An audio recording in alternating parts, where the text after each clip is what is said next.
never seen this amount of crazy, rare, expensive items at any one convention. This was at Game Jam South in Huntsville, Alabama, and I am not the only one that literally wanted to buy everything that they had.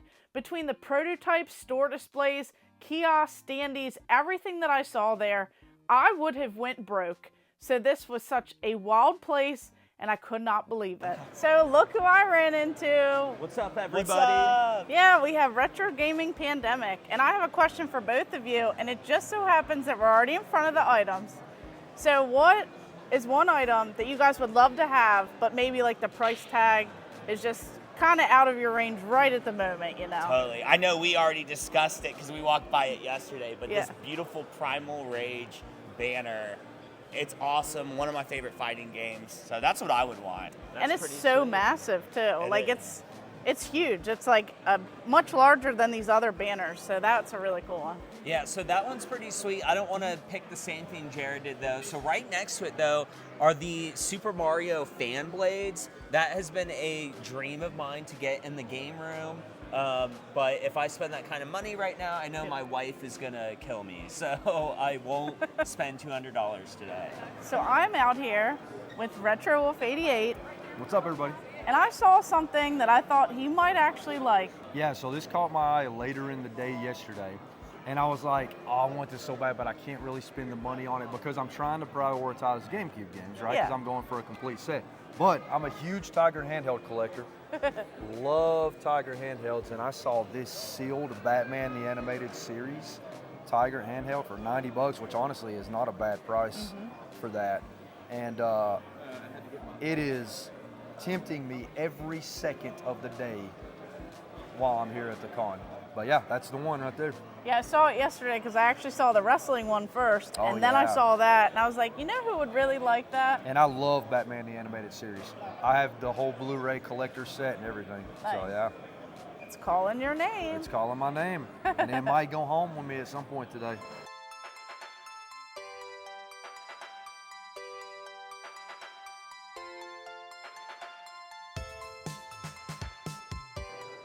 What is the Mario sign?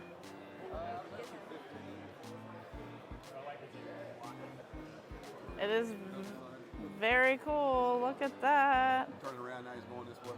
Yeah. That is awesome. You know, too terribly hard to come by.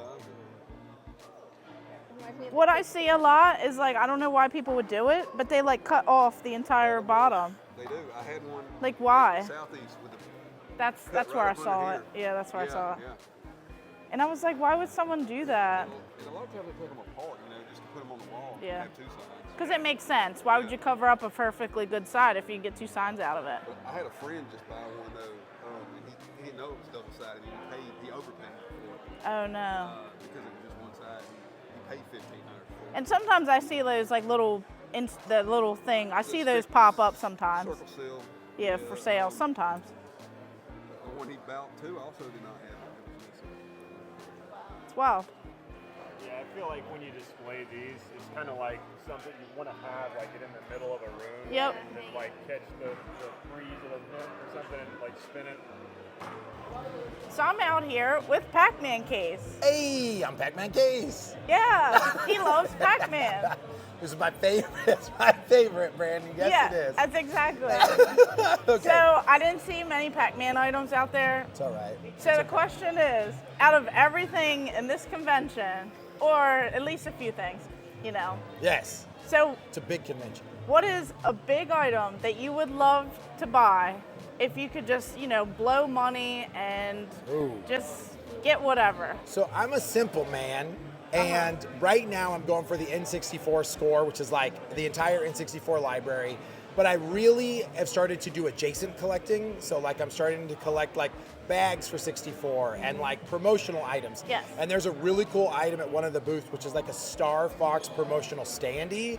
It's like up there though. I want to say like anywhere from $500 to $600. So it's something that if I could just throw money down and buy cardboard for that, I Yeah. totally would. And who doesn't love Star Fox? That's what I'm So, saying. And you could trade, your paper money for cardboard. Hey, there you go. That makes sense. I didn't realize. I should think of that next time. That's what I'm saying. You're so smart. She Yeah. gets the best deals. Yeah. Awesome. Thanks, Brandy. Thank you. Boom. I know, that's cool too. Look at that. What is, I know, because it's Zelda. What does that go for? Very cool.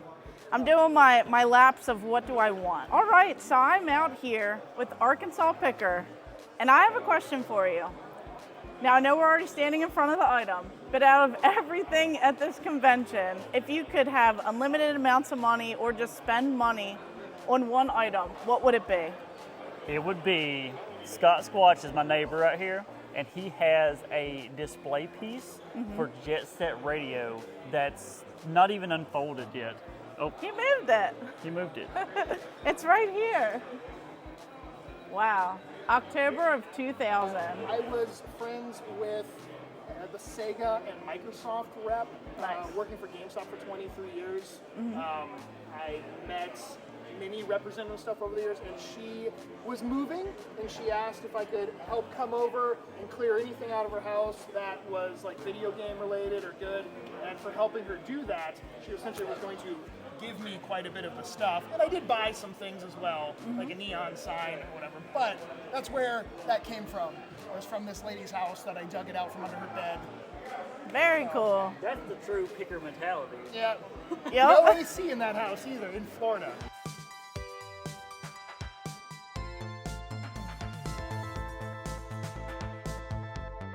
So we are out here with Thomas, Millennial Collector, Ohio.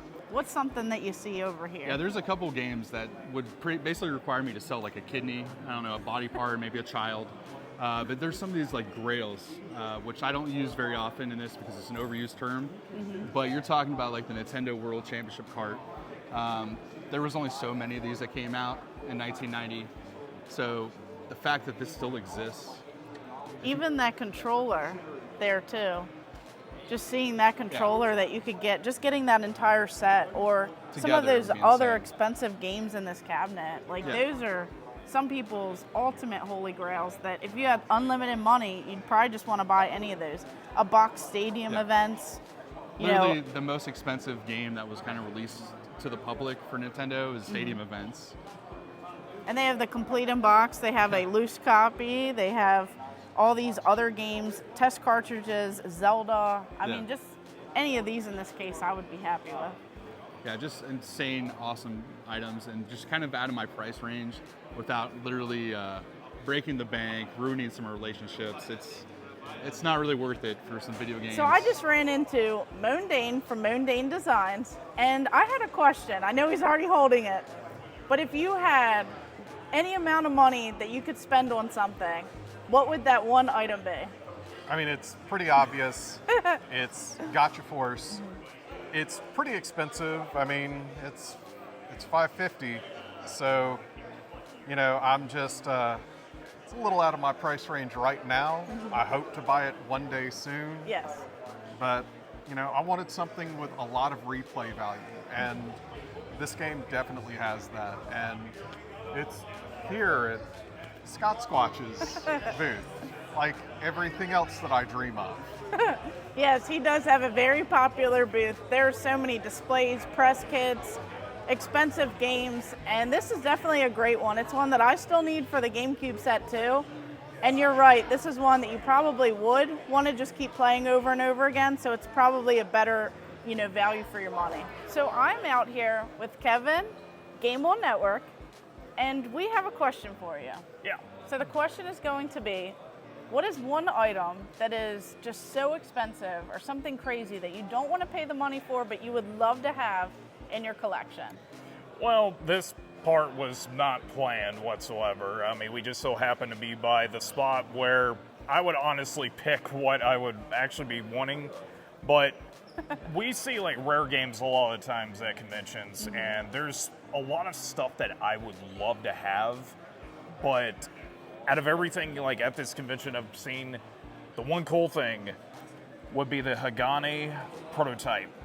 this is like one of the rarest Super Nintendo games on the console, and to see like a one of, like, I didn't even know it had a translucent cartridge, or unless it was just like custom made, but the fact that these are still around, like even at this same booth that they have like a NWC like NES controller that was used in the event.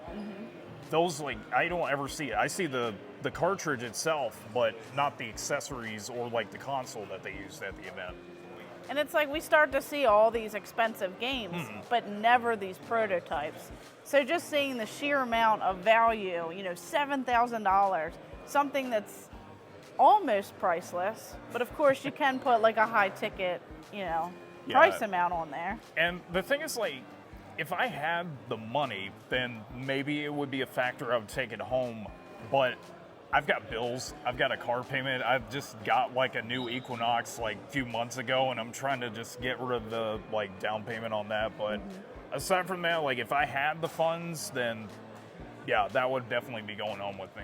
So those are true holy grail items, you know, that we would love to have. But that's definitely a great choice.